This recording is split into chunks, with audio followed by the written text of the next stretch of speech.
আমাদের মেশিন অনেক সময় কাজ করতে, করতে মেশিন জাম হয়ে যায়। জাম হয়ে যাওয়ার কারণ অনেক সময় চাকার সাইডে সুতা জড়ায় যায়। যার কারণে মেশিন প্রচুর জাম হয়ে যায়। এর থেকে সমাধান আমরা চাকার সাইডটা খুলে ফেলাবো। খুলে ফেলানোর পরে চাকার সাইডটিতে ভালোভাবে সুতোটা পরিষ্কার করে নেব।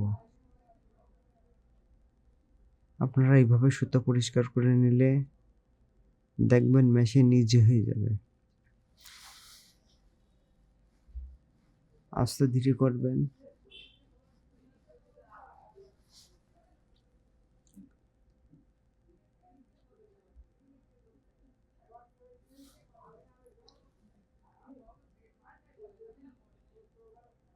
এইভাবে মেশিন পরিষ্কার করে নেওয়ার পরে আস্তে ধীরে লাগাবেন।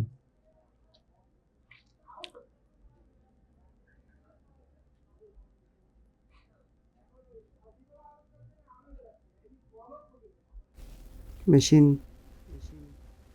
পরিষ্কার করার পরে আবার নতুন ভালোভাবে সেট করে নেব। সেট করে নেওয়ার পরে এবার দেখেন মেশিন কিভাবে পুরা ইজি হয়ে যায়, একদম ক্লিয়ার ইজি।